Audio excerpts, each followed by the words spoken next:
Today, we're going to dive into one of Japan's most deeply unsettling legends.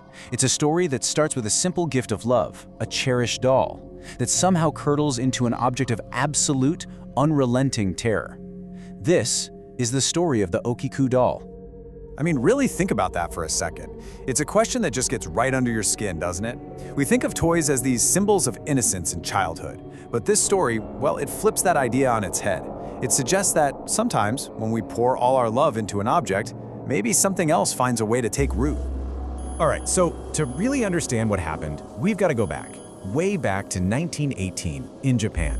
And you know, the strange thing is, this story doesn't start with a ghost or a curse.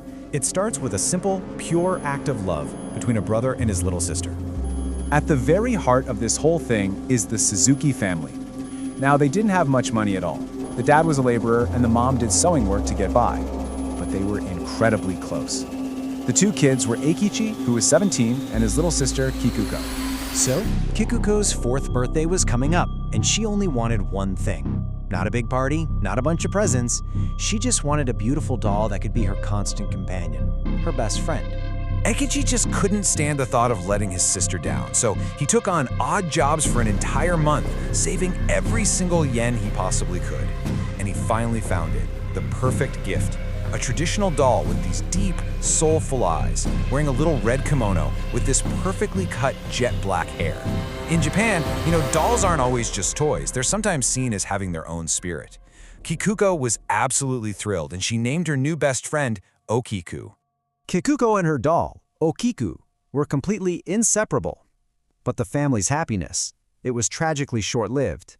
A sudden illness was about to transform this beloved toy into a vessel for something, well, something terrifying. And then tragedy struck. Little Kikuko came down with a terrible case of malaria. Even in her last moments, she was holding Okiku tightly in her arms.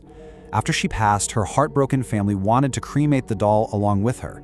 It's a common tradition in Japan, this belief that it allows the spirit and their cherished things to pass on together. But for some reason, they weren't allowed to. So instead, they put Okiku on a memorial shelf in their home. It was not long before strange things started to happen.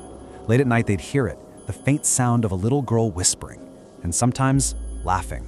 Then came the first physical sign, the first undeniable proof that something was very, very wrong. The family started to notice the doll's hair.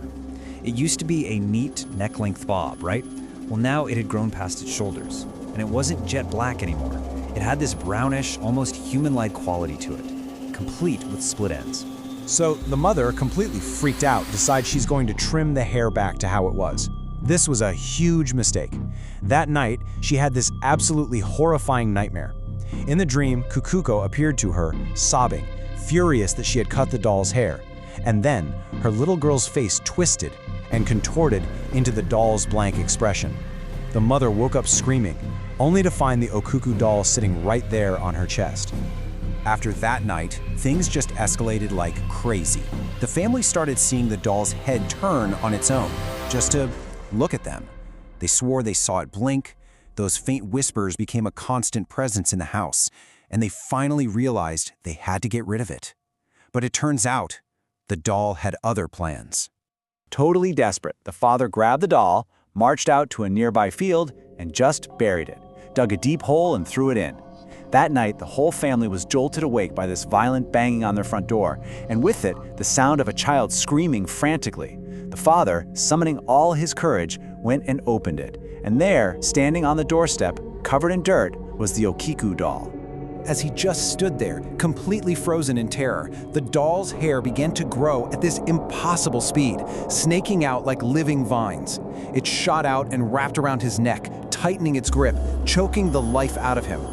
Just as he was about to pass out, his son Eikichi screamed his sister's name, Kikuko, and in that instant, the hair went slack and the doll just dropped to the ground. And in that moment, they finally understood. You couldn't fight it, you couldn't run from it. The doll was a part of their home now. That peak of absolute horror from that night, it settled into this long, slow, draining nightmare that would last for 2 decades. 20 years, can you imagine? For 20 years, that family lived with the doll. The strange activity was pretty much constant, but it would always get worse, more intense around the anniversary of Kikuko's birthday. It was like it was reminding them where it came from.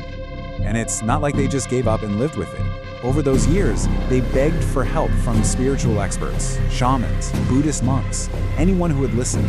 They pleaded with them to exorcise the spirit, or at least contain it. But nothing worked. Every single attempt failed. And some people even said it just seemed to make the haunting angry.